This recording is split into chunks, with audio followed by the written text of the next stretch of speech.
우리는 이사야서 40장 12절부터 26절까지 나타난 비교할 수 없는 하나님에 대해서 계속해서 생각 중에 있습니다.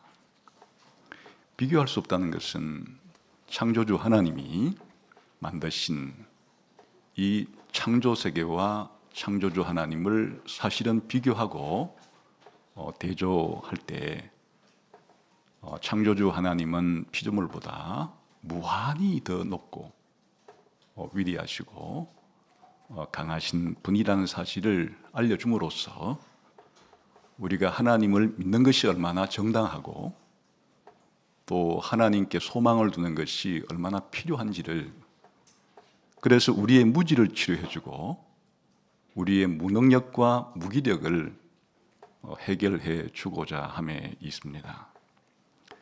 그래서 12절부터 14절까지는 하나님이 창조하신 이 피조세계 전체, 하늘과 땅과 바다와 같은 물리적인 세계와 비교하기도 하고, 또 하나님이 만드신 지성을 가지고 도덕성을 가진 이런 인격적인 세계와 비교할 때 무한한 그런 하나님임을 우리에게 알려주었습니다.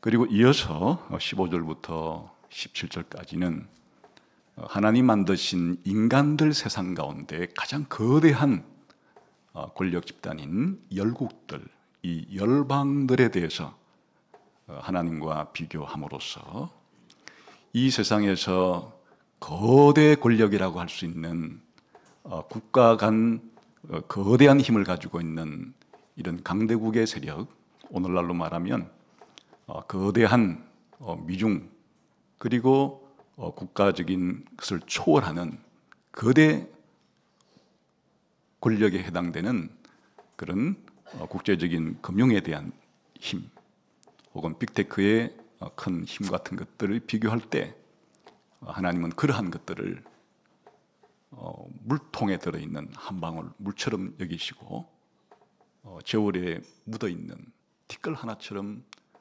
여기셔서 그런 걸 아예 없는 것처럼 여길 수 있는 분이라는 것을 가르침으로써 우리의 소망을 하나님께 두도록 그렇게 했었죠. 그리고 우리가 지난주에 살펴본 20절부터 18절부터 20절까지에는 사람들이 만들어낸 각종 거짓신과 우상들과 비교함으로써 이 우상의 허무함을 일깨워 줌으로써 참신인 하나님의 위대함을 깨닫고 하나님 앞에 우리가 바른 예배를 드려야 함을 그렇게 일깨워 주었습니다. 이제 오늘은 21절부터 24절까지에는 이런 하나의 국가 안에서 가장 강력한 국가 권력을 가지고 있는 정치 권력자들, 흔히 통치자라고 부르는 사람들과 하나님을 비교함으로써 하나님이 얼마나 그러한 통치자들보다 높고 위대하고 강하신 분인지를 또 알려주려고 하는 것입니다. 23절을 같이 한번 읽어볼까요? 시작. 귀인들을 패하시며 세상의 사사들을 헛되게 하시나니, 여기에 이제 귀인들과 세상의 사사들과 하나님을 대조하고 비교한 것입니다. 여기 귀인들이라고 하는 표현은 한 국가 내에 정치적을 권력을 가진 자들을 가리킵니다. 요즘으로 말하면 입법 권력과 행정 권력을 가진 이런 자들을 여기서는 귀인이라 이렇게 부르고, 또 세상의 사사들 혹은 판관들이라고 불리는 이 사람들은 이 국가 내에서 사법적인 권력을 가지고 있는 재판관에 해당이 되는 사람의 부류를 가리키는 것이죠. 그러니까 이 귀인들과 세상의 사사들을 합하면 오늘날로 말하면 입법, 행정, 사법 권력을 가지고 국가를 좌지우지하는 이런 국가의 위정자들, 통치자들을 이렇게 표현하고 있는 것입니다.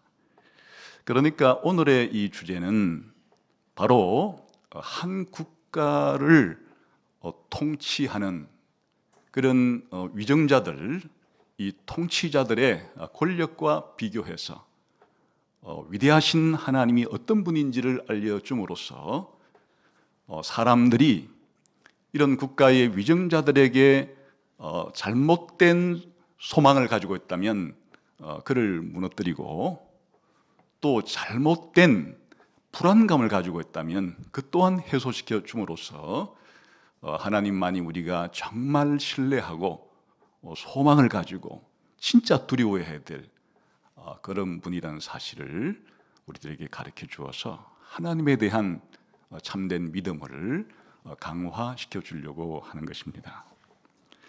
사실 우리가 세상을 살아갈 때 어떤 한 사람이 다른 사람의 어떤 생각이나 행동을 그렇게 하도록 영향을 미치는 힘을 권위 혹은 권력이라고 부릅니다.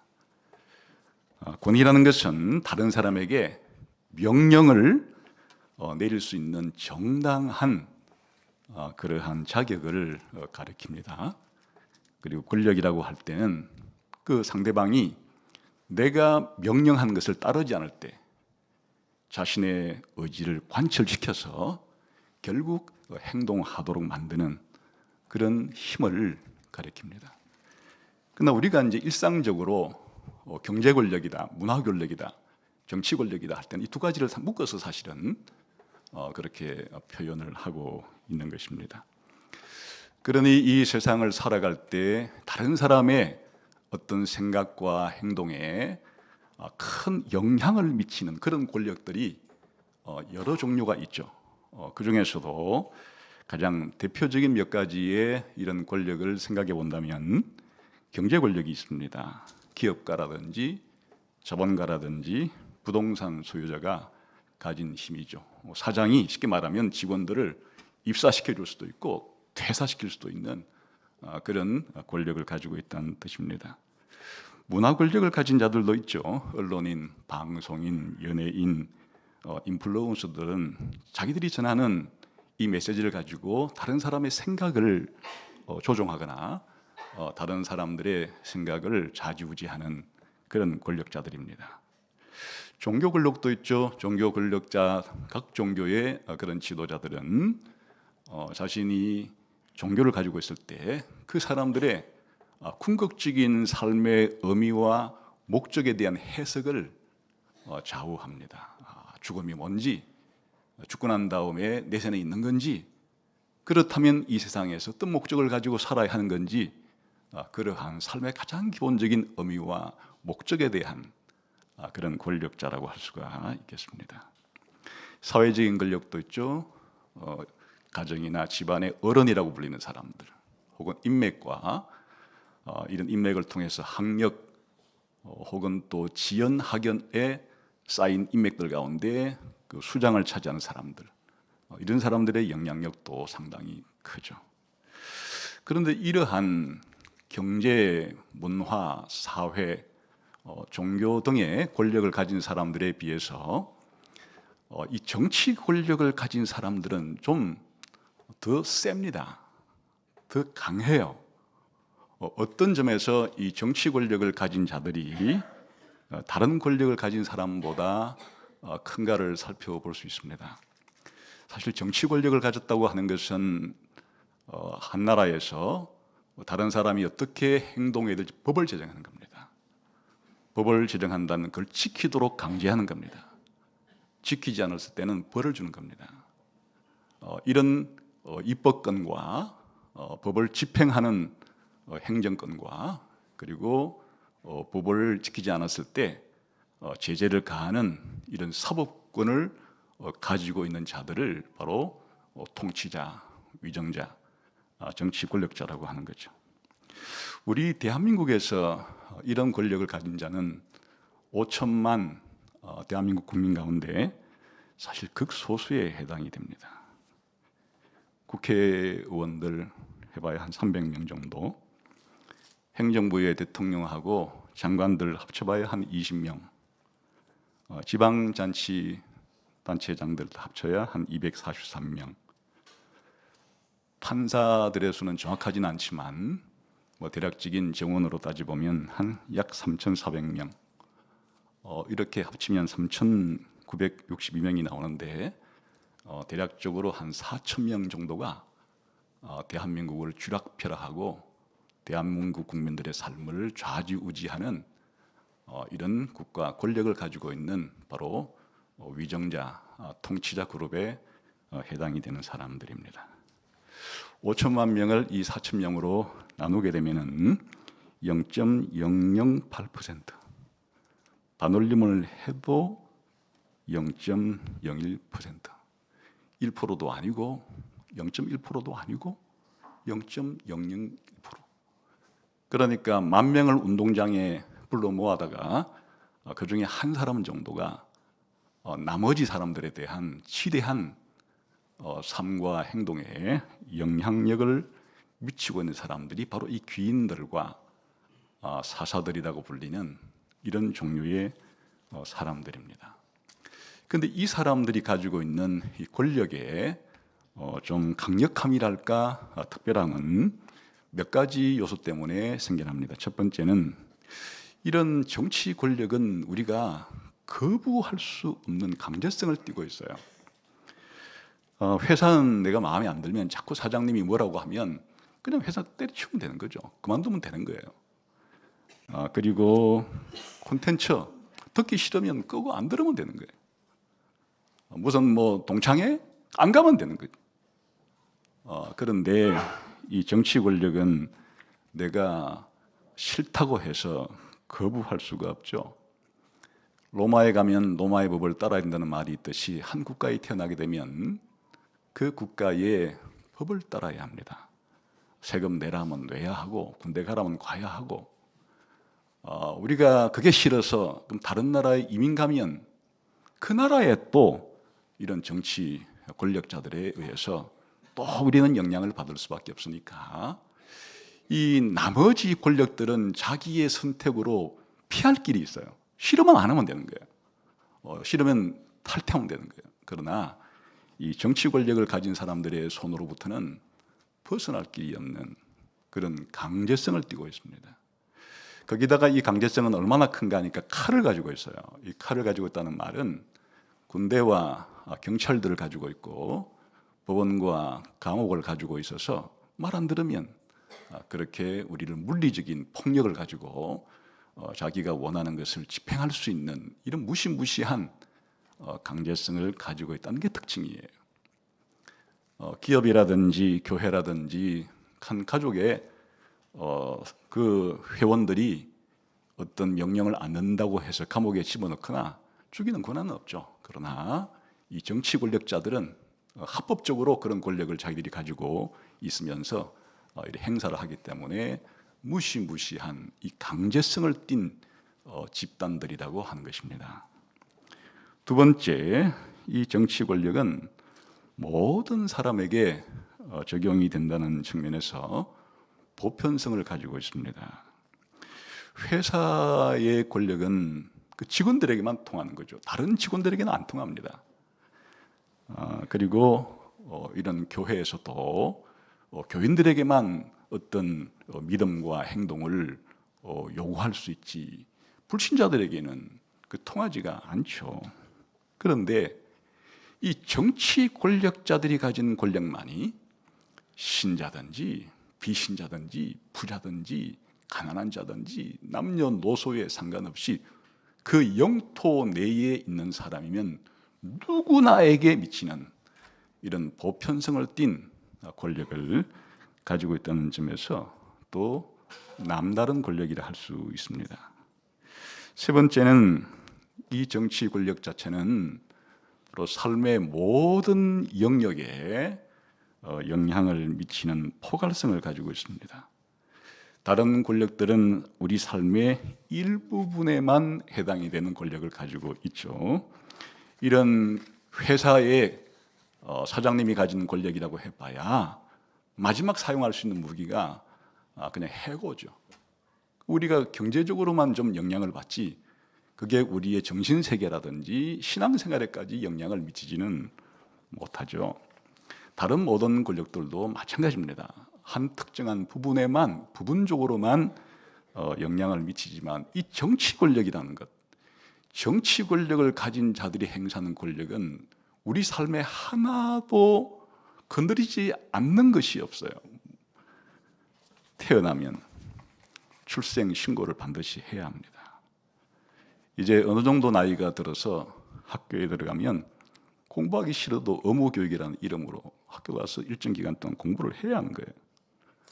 학교를 마치고 직장을 구하려고 하면 노동법에 따라서 직장을 구할 수밖에 없고, 또 결혼이라도 하게 되면은 혼인신고를 해야 하고, 집을 사려고 하면 부동산 세법의 저촉을 받고, 차를 사려고 해도 등록을 해야 하고, 돈을 벌어도 소득세를 내라 하고, 돈을 써도 부가세를 내라 하고, 병들어서 건강보험에 가입을 해야 하고, 죽을 때도 사망신고를 해야 끝이 나는 겁니다.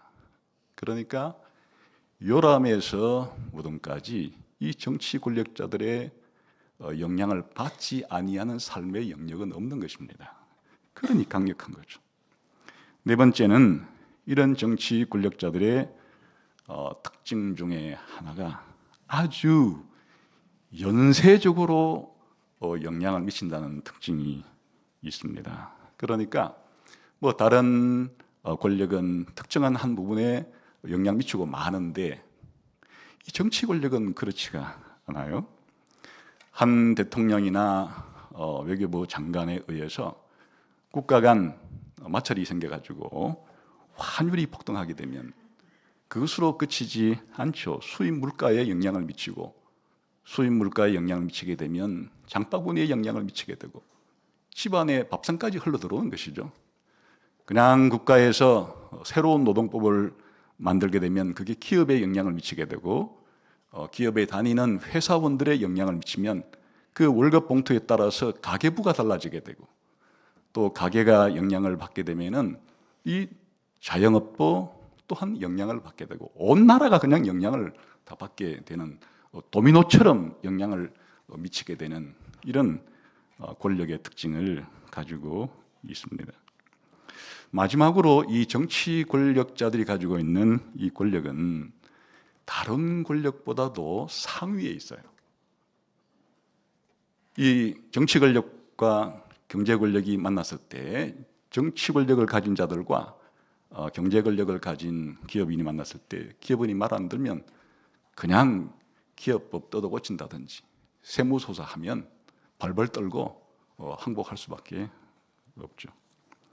그냥 언론인들이 비판을 좀 하게 되면은 이런 문화 권력이 큰 것 같아도 방송법 때려 그냥 고치게 되면은 그냥 입에 재갈을 물릴 수가 있는 것이에요.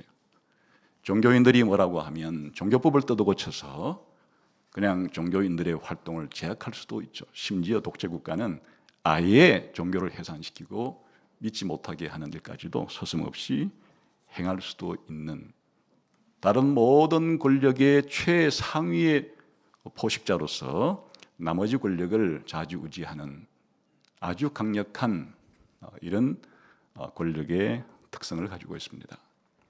그렇기 때문에 우리 사람들이 가장 관심을 가지게 되는 게 아침에 눈 떠서 뉴스를 보게 되면 그냥 미국의 최고 권력자가 무슨 결정을 내렸는지, 이 나라의 국회의원들이 또 무슨 법을 만들었는지, 또 어떤 판결이 내려졌는지 관심이 갈 수밖에 없는 것은 그만큼 우리 생활에 지대한 영향을 미치기 때문에 그러하죠.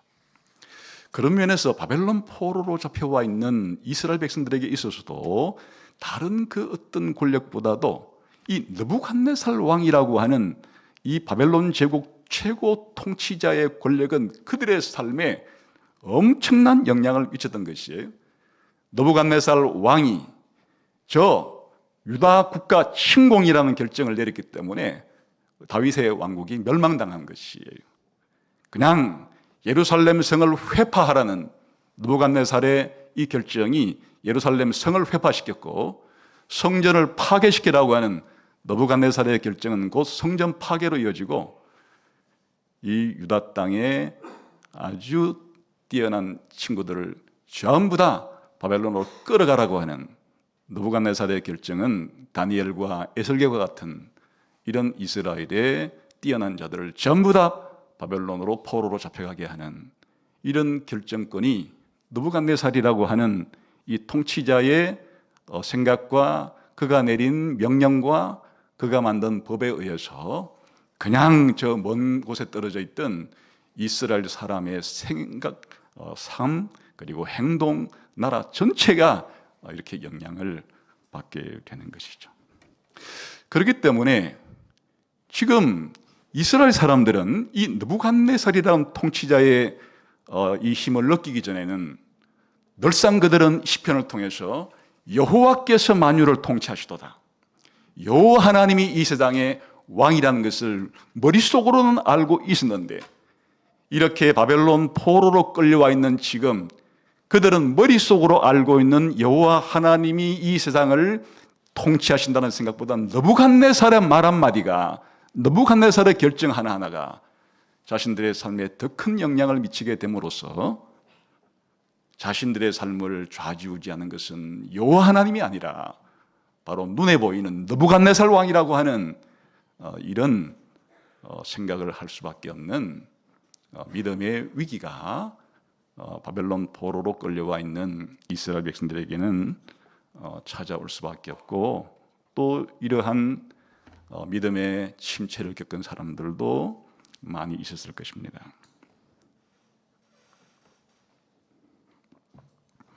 이것은 바벨론 포로기를 살았던 이스라엘 백성만의 문제는 아니겠죠. 저와 여러분이 오늘 살아가는 오늘 현실도 마찬가지입니다. 우리 기독교인들은 신앙 고백을 하죠. 전능하사 천지를 만드신 하나님을 아버지를 믿고, 또 하나님께서 임명하신 예수 그리스도께서 하늘과 땅의 모든 권세를 가지고 계신 만왕의 왕이라는 고백을 머리로도 믿고 있고 입술로는 찬양을 부르고 있지만, 실제로 아침에 눈 떠서 뉴스를 접하기만 하면 그러한 우리의 믿음은 흔적도 없이 온데간데 없이 사라져버리고, 그냥 이 나라의 통치자들이 결정을 내린 것에 따라서 희비가 엇갈리게 되고 희망과 절망이 오르락내리락하는, 그러니까 주 예수 그리스도께서 하늘과 땅의 권세를 가지시고 지금도 하나님 보좌 우편에서 이 대한민국뿐 아니라 세상의 역사를 주관하고 계신다는 믿음은 안 믿는 것은 아닌데, 현실적으로는 그렇게 생각하지 않고 이 땅의 위정자들과 통치자들, 국회의원들, 그리고 사법부 판사들을 이 세상을, 이 대한민국을 좌지우지한다고 하는 그런 믿음을 가지고 반응하면서 살아가기가 쉬운 것이에요. 그래서 오늘 이 이사야서 40장 21절부터 24절은 다시 한번 우리의 눈을 지상에 있는 권력자들에게 고정할 것이 아니라 그 위에 계시는 하늘의 왕이 되실 뿐 아니라 만왕의 왕이 되시는 하나님께 우리의 시선을 고정해서 이 세상의 역사가 이 땅에 있는 통치자들이 아니라 하늘 위에서 땅까지 통치하시는 하나님께 둠으로써 도대체 우리가 뭘 믿어야 하고 무엇을 소망을 둬야 되고 무엇에 대한 두려움을 가지는 것이 정상적인지에 대한 우리의 신앙을 회복시켜주고자 하는데 목적이 있습니다. 21절을 우리 같이 한번 읽어보죠. 40장 21절 시작. 너희가 알지 못하였느냐? 너희가 듣지 못하였느냐? 태초부터 너희에게 전하지 아니하였는다. 땅의 기초가 창조될 때부터 너희가 깨닫지 못하였느냐? 똑같은 말을 4번 반복해요. 그냥 한 번 너희가 알지 못했느냐 하면 될 문제를 똑같은 내용을 표현을 바꿔서 4번씩이나 반복해서 강조하는데, 이런 수사 의문문의 특징은 몰라서 묻는 질문이 아니라 그랬죠. 이미 답을 알고 있는 상태에서 던지는 질문이에요. 그러니까 이 질문의 뜻은 무엇인가 하면 너희가 왜 그렇게 모르냐 이게 아니에요. 너희들이 이미 알고 있는데 왜 그렇게 행동하느냐, 그렇게 말하기 위한 것이 수사법이에요. 그러니까 너희가 이미 알고 있지 않냐? 너희가 이미 들었지 않냐? 그런 뜻이에요. 그리고 너희들이 태초부터 너희들에게 전달되었지 않냐? 이 뜻이에요. 땅의 기초가 창조될 때부터 너희가 이것을 알고 있지 않느냐? 이런 뜻인데, 그럼 뭐를 이미 알고 있다는 뜻인가요? 22절부터 24절까지의 그 내용을 이미 이스라엘 백성들은 들었고 심지어 태초부터 계속 전달되어 와서 알고 있는 내용이라는 것이에요. 이 22절부터 24절까지 내용이 뭡니까? 바로 하나님께서 온 우주와 역사의 왕이 된다는 이 메시지예요. 하나님께서 이 역사를 주관하시는 통치자라고 하는 이 사실을 이미 이스라엘 백성들은 이 자연을 통해서도 알 뿐 아니라 구체적으로 하나님이 전해주신 말씀을 통해서도 이미 알고 있었지 않느냐라고 하는 말이에요. 그래서 이제 그들이 이미 알고 있던 내용을 22절부터 그렇게 설명을 하고 있습니다. 한번 22절을 읽어보겠습니다. 시작. 그는 땅 위 궁창에 앉으시나니 땅에서는 사람들을 메뚜기 같으니라. 그가 하늘을 찰같이 펴졌으며 그 주얼 천막같이 치셨고, 하나님께서 땅이 궁창에 앉으신 분이라는 사실을 이스라엘은 모르는 바가 아니에요. 여기에 하나님께서 땅 위 궁창에 앉았다 하는 표현은 궁창은 우리가 보는 하늘을 가리키는 거예요. 눈으로 보면 반원형으로 되어 있죠. 이렇게 반원형으로 되어 있는데 하나님께서 그 우리가 올려다보는 이 반구 하늘의 궁창 위에 보좌를 설치하고 앉아서 통치하신다, 그런 뜻이에요. 앉았다는 표현은 통치의 자리를 가리키는 것이고, 쉬운 말로 말하면 여호와께서 하늘의 보좌를 설치하시고 하늘 보좌 위에 앉아서 지금도 통치한다는 사실을 너희가 듣지 않았느냐, 알지 못하는 거냐, 알고 있는 거 아니냐, 이렇게 하시는 말씀입니다. 이 하늘의 궁창의 보좌를 설치해서 앉아 계셔서 땅을 내려다보면 땅에 있는 모든 사람들이 어떻게 보이는가 하니까 메뚜기처럼 보인다. 땅에 있는 모든 사람들이 메뚜기처럼 보인다. 보좌 위에 계신, 궁창 위에 앉아 계신 하나님 앞에서 아까 그 귀인들 혹은 사사라 불리는 이 땅의 최고 권력자들, 사람들이 보기에는 메뚜기처럼 보지 않죠. 거대한 맹수처럼 보일 겁니다. 사람이 이 위정자들, 통치자들을 바라볼 때 고대 세계관, 현대 세계관, 동서고금을 막론하고 일반인들에게 이 통치자들은 사자처럼, 곰처럼, 표범처럼 그렇게 보일 수밖에 없는 크나큰 권력을 가진 자들이죠. 그래서 사실은 이 땅에 이 통치자들은 자기의 권력이 얼마나 크다는 사실을 다른 사람에게 알리기 위해서 시각적으로도 높은 것에 보좌를 설치합니다. 솔로몬의 보좌를 묘사하는 것을 보게 되면 그냥 똑같은 자리에 있지 않아요.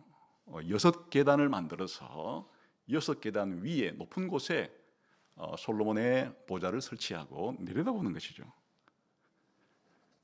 사실 이 바벨론에도 가게 되면 말뚝신전이 안치된 곳에 이 지구라트 형태의 한 90m짜리 7층탑 건물이 있었는데 이 90m니까 한 30층 건물 높이죠. 그 맨 꼭대기에 방 하나를 만들어 놓고 또 바알을 거기에 안치해서 그런 높은 곳으로부터 바알이 땅을 내려다보는 형국. 그러니까 이 로마의 이 황제가 거무는 로마의 황궁도 팔란티노 언덕이라고 해서 로마의 7개 언덕 가운데 이 궁궐은 언덕 위에 있는 것이에요. 그 언덕 자체가 50m 높이에요. 그러니까 로마 황궁에서 딱 내려다보면 로마 시내 전체를 내려다보는 그러니까 통치자들의 시각으로 통치받는 사람들을 볼 때 얼마나 낮게 보이겠어요. 그런데 오늘 말씀은 그게 아니에요. 이 땅 위 하늘 궁창에 보좌를 설치하고 통치하시는 하나님의 눈에는 일반 사람들의 눈에는 어마어마하게 거대하게 보이는 그와 같은 통치자들도 하나님의 눈에는 모두가 메뚜기예요. 그냥 로마 황제도 메뚜기고 로마 황궁에서 일하는 노예도 똑같은 메뚜기예요. 하나님께는 차별이 없이 메뚜기예요.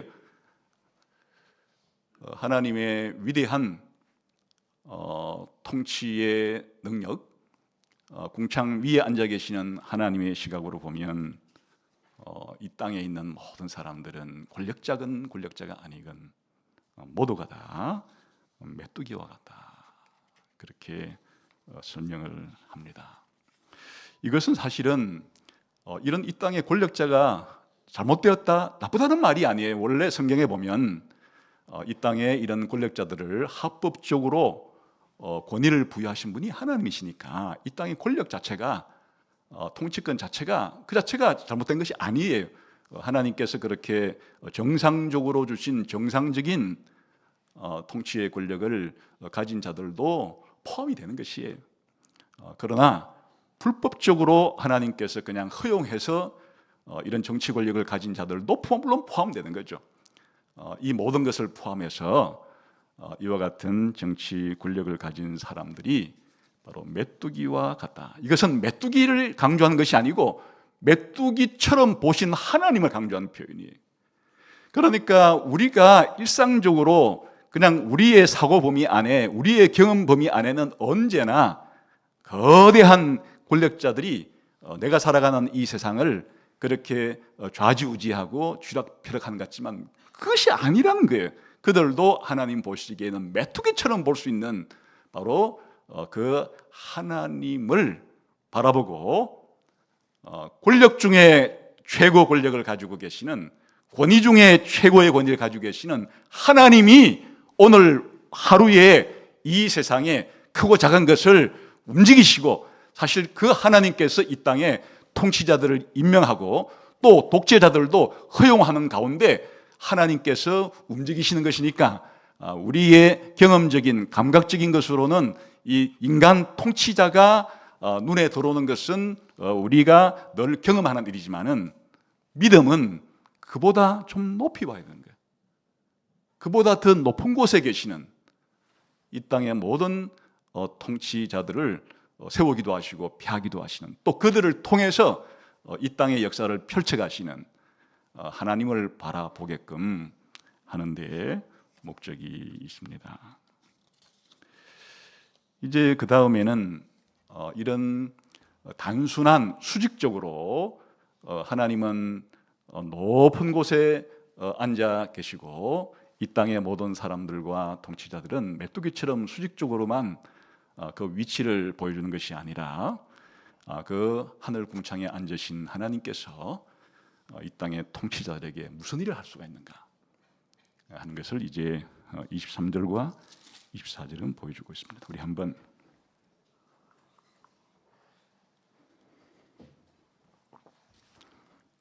같이 한번 읽어볼까요? 시작. 귀인들을 폐하시며 세상의 사다들을 헛되게 하시나니. 여기 보시면 이제 이 땅의 권력자들, 통치자들을 폐하기도 하시고 헛되게도 하신다 했는데, 이게 어디에 나오는 표현인가 하면 17절에 나오는 것과 똑같은 표현을 반복해 쓰고 있는 거예요. 17절 앞에 가봅시다. 시작. 그의 앞에는 모든 열방이 아무것도 아니요. 이게 앞에 첫 번째 단어예요. 폐한다 하는 말과 똑같은 단어를 번역만 달리했을 뿐이에요. 또 그 다음에 빈 것같이 여기시느라, 이것 자체가 헛되게 하신다 하는 말과 똑같은 말이에요. 그러니까 지금 무로 돌리고 태초 이전, 창조 이전, 창세기 1장 1절에 무질서로부터 질서의 세계를 만들기 이전의 세계, 이 공허하고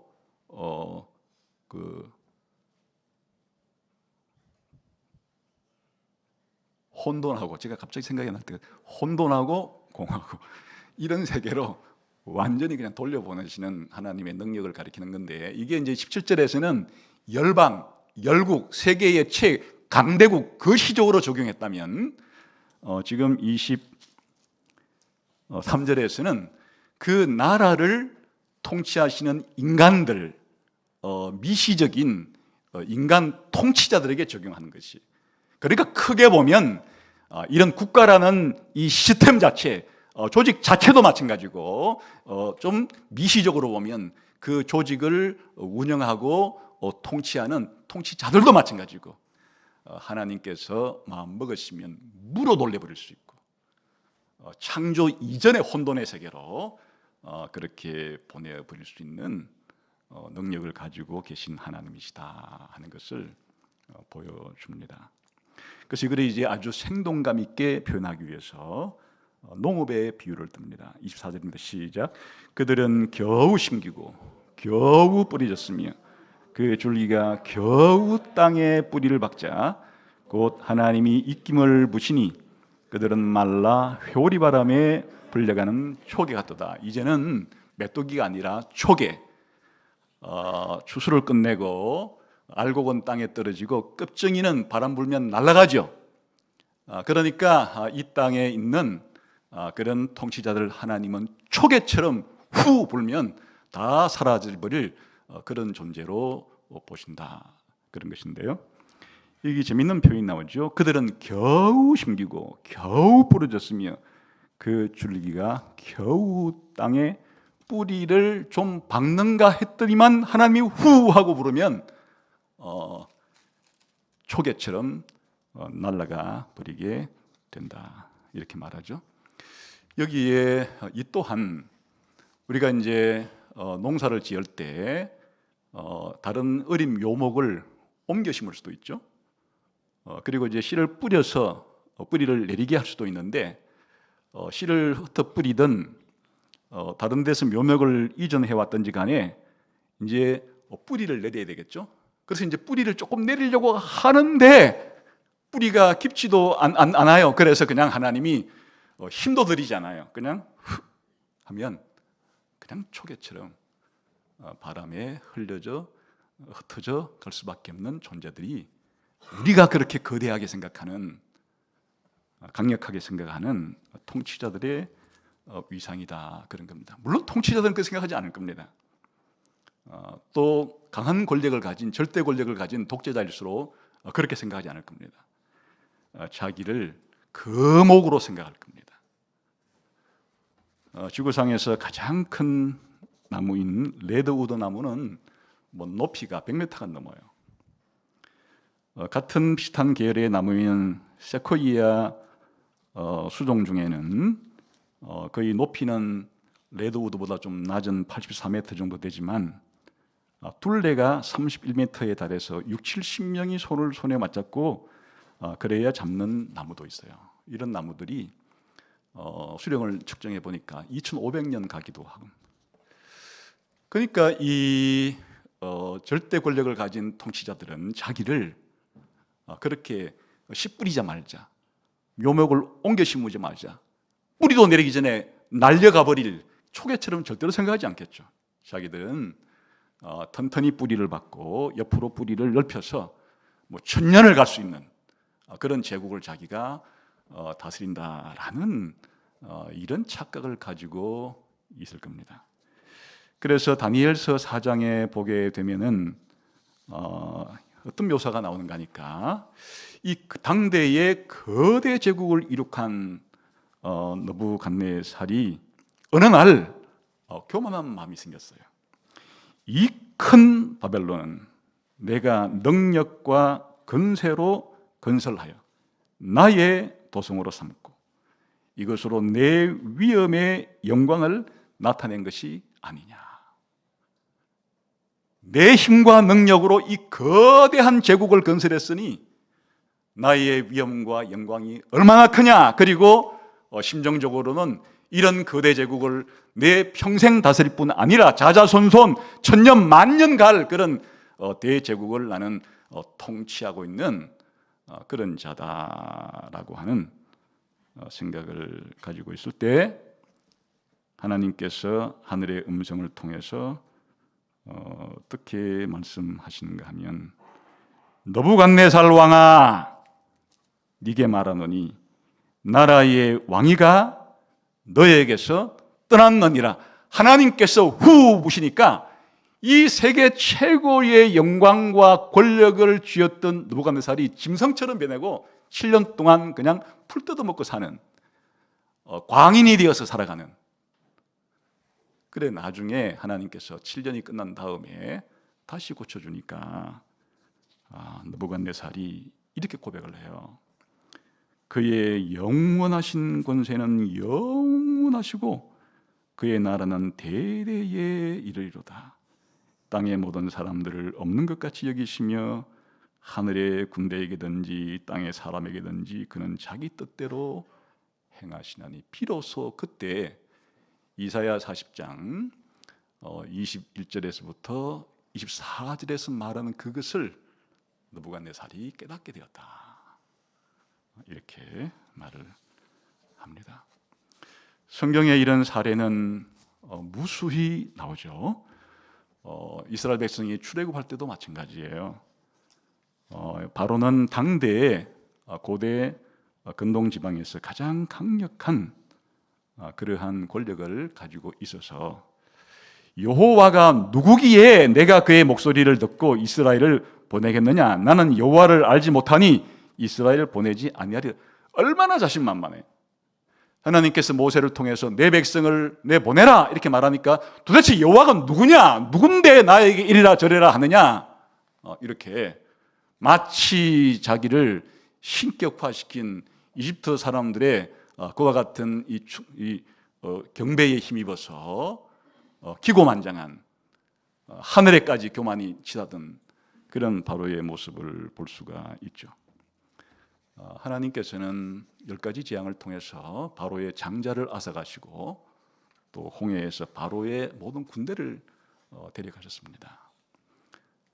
그리고 출애굽 15장에 그 홍해가에서 모세와 이스라엘 백성들은 이런 노래를 부르죠.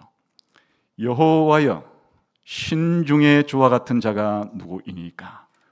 주와 같이 거룩함으로 영광스러우며 찬송할 만한 위엄이 있으며 기이한 일을 행하는 자가 누굽니까? 이 바로 이사야 40장에 우리가 살펴보고 있는 12절부터 26절까지의 누가 여호와와 비교하겠느냐는 말이 여기서부터 출발하는 것이에요. 세계 최강의 군대를 가지고 마치 신처럼 행사하고 있던 바로의 모든 군대를 일순간에 바람으로 수장을 시키신 하나님의 위엄과 권능을 여호와를 누구에게 비교하겠느냐? 누구를 여호와에게 비교하겠느냐? 여기서부터 묻게 된 이 의문문이 이제는 바벨론 포로로 끌려와 있는 이스라엘 백성에게 다시 상기시켜 주는 것이에요. 저 옛날 너희가 출애굽할 때 그 기고만장했던 그 바로의 엄청난 권력 앞에 너희가 몇백 년 동안 얼마나 두려워 떨면서 살았더냐. 지금 너희가 잠시 바벨론으로 포로로 끌려와서 이제는 저 바로가 아니라 느부갓네살이라고 하는 통치자 밑에서 같은 두려움에 떨고 있을 것이냐. 너희들이 믿고 있는 여호와를 누구에게 비교한단 말이냐? 옛날 바로에게 비교한단 말이냐? 지금 느부갓네살 왕에게 비교할 수 있단 말이냐? 이스라엘 백성들의 믿음을 촉구하고 있는 것이죠. 사실 다니엘서에는 이런 얘기들이 더 나오죠. 다니엘서 5장에 보게 되면은 바벨론 최후의 날에 이 벨사살이라는 바벨론 제국의 마지막 왕이 그냥 금, 은, 동철 같은 그런 기구에다가 이게 전부 다 성전에서 빼앗아 온 하나님의 거룩한 예배를 드리기 위해서 사용된 그 기구에다가 술을 부어 먹으면서 자기들의 신을 그렇게 높이고 여호와를 무시하고 있을 때 마치 자기가 자신들의 신을 힘입어서 온 세상을 이렇게 정복했다고 하는 그와 같은 교만한 마음을 가지고 있을 때 갑자기 하나님이 손가락 하나를 보내가지고 그 잔치하는 벽면에다가 쓰셔서 메네 데겔 우바르시니라 해석을 해보니까 이제 헤아렸다. 무게 달아보았는데 이제 나눠야 되겠다. 그날 저녁에 벨사살 왕이 죽었습니다. 물론 벨사상이 다스리던 바벨론도 그날 멸망을 당했습니다. 하만의 경우를 생각해 보세요. 이제 시간이 지나서 페르시아 제국의 제2인자로서의 이 정치 권력을 가지고 자기가 미워하는, 싫어하는, 그리고 조상들과도 원한 관계가 있는 이 이스라엘 민족을 그냥 종족 자체를 인종 청소하기 위해서 계략을 꾸며서 이 유대 포로 중에서 그래도 좀 책임자인 모르드게를 장대 위에 매달고 일시에 모든 이스라엘 백성을 죽이려고 계획했을 때 이 하만은 페르시아의 권력이 자기 위에 딱 한 사람 왕이 있지만 그 왕도 자기의 모든 계획에 찬성을 했고 자기의 계략을 알아채지 못하기 때문에 이제 나머지 권력은 모두 자기 손에 있고 자기 말 한마디가 왕의 권력을 빌어서 칙령을 내리기만 하면 그냥 이스라엘 백성 전체가 몰살당할 그리고 승리를 자축하고 있었을 그때에 하나님은 기이한 섭리를 통해서 그 하만을 자기가 모르드게를 달려고 했던 그 장대에 메어달고 하만을 따르던 사람들이 오히려 그렇게 멸절을 당하는 이게 바로 땅 위에 궁창에 보좌를 설치하고 앉아 계시면서 겨우 뿌려졌고 겨우 심겨졌고 겨우 뿌리를 박자마자 후 하고 불러서 그냥 초계처럼 흩어버리시는 하나님에 대한 가장 강력한 사례가 아니면 뭐란 말입니까?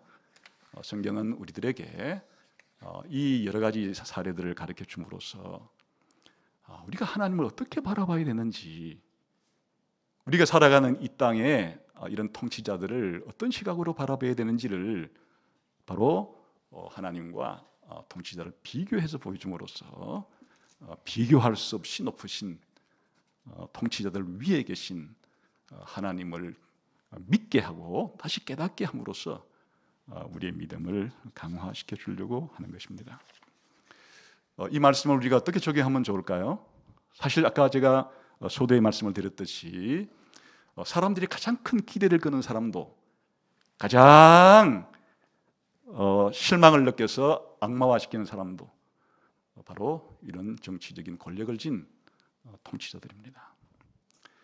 이들의 이 법안 하나가, 이들의 명령 하나가 자기의 모든 인생의 행복을 보장할 것처럼 생각이 들면 그냥 우상화하고 신격화시켜서 구원자로 그렇게 생각합니다. 이 사람이 우리나라를 그리고 우리 가정을, 나를 살릴 수 있는, 행복하게 할 수 있는 구원자처럼 거기에 소망을 두는 수가 많습니다. 그 반대도 작동을 하죠. 자기가 기대하지 않은, 또 싫어하는 그런 통치자가 국가의 권력을 틀어줬을 때는 그를 악마화하게 되고 이제 우리나라는 망했다, 나도 망했다, 이렇게 큰 절망 가운데 자기가 비관한 삶을 그렇게 살아가게 되는, 그러니까 사실 그 누구보다도 이 땅에 살아가는 많은 사람들은 현실적으로는 이 땅에 권력을 틀어지고 있는 이런 권력자들에게 희망을 걸기도 하고 또 그들을 두려워하기도 하고 그렇게 살아가는 것이 일반 세상 사람들이 살아가는 방식이고 또 우리 기독교인들도 그렇게 살아가기가 쉬운 때에 하나님께서는 하늘 궁창 위에 보좌를 설치해서 이 땅의 모든 통치자를 비롯하여 사람들을 메뚜기처럼 보시고 그리고 뭔가 좀 뿌리를 내리려고 하면 하나님께서 뜻할 때 후하고 입김을 한번 뭐 힘들일 필요도 없이 그렇게 내뱉으시면은 흔적도 없이 사라질 수밖에 없는 그런 인간에게 너희가 희망을 걸거나 또 그런 인간에게 너희가 두려움을 느껴서 하기 싫어도 너희가 그런 말을 순종하며 살아가야 된다는 말이냐. 너희가 희망을 걸고 너희가 두려워해야 할 자는 바로 궁창 위에 자신의 보좌를 설치하고 지금까지도 통치하고 계시는 저 옛날 바벨론 왕궁의 자리도 그 나라가 망했으니까 더 이상 그 바벨론의 보좌는 사라진 것이에요. 페르시아의 보좌도 헬라 제국의 보좌도 로마 제국의 보좌도 천년 제국을 건설해 했던 옛 나치 시아의 히틀러도 그리고 그를 잇는 보좌도 다 비어있는 상태. 그러나 지금도 하나님은 여호와 하나님은 궁창 위에 자신의 보좌를 설치하시고 지금까지도 이 땅을 통치해 왔듯이 앞으로도 아니 영원토록 그렇게 통치하실 분이 하나님이시니까 이거 들어보지 않았느냐? 알지 못하느냐?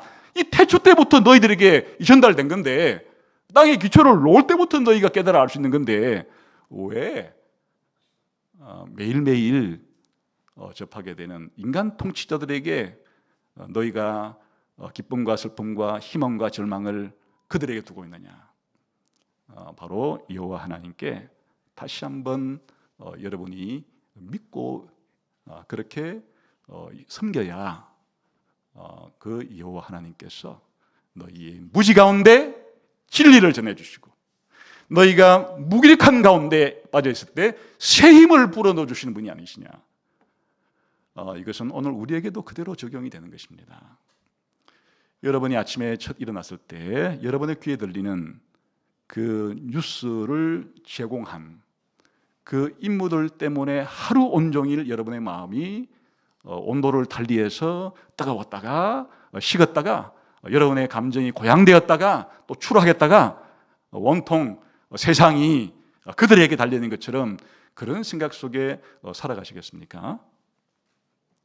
오늘 이 말씀을 통해서 그 위에 계시는 하나님을 다시 한번 바라보시고 우리가 우리의 왕자의 그리고 이 나라의 최고 통치권자가 진짜 누군지에 대해서 우리가 머릿속으로만 찬양을 부를 때만 그렇게 고백하는 것이 아니라 사실 매일매일 살아갈 때 우리 마음이 흔들릴 때 정치 뉴스에 흔들릴 때 그때 바로 이 말씀을 상기시켜서 여호와 하나님이 그들을 세우기도 하시고 폐하기도 하시는 하나님이 때가 되었다 생각하시면 바람을 입김을 불어서 흔적도 없이 초계처럼 날려버리시는 그 하나님께 여러분의 소망을 두시고 또 믿음을 두시고 또 세상에 있는 사람들을 두려워하지 마시고 이 땅을 살아가는 여러분 되시기를 주님의 이름으로 축원합니다.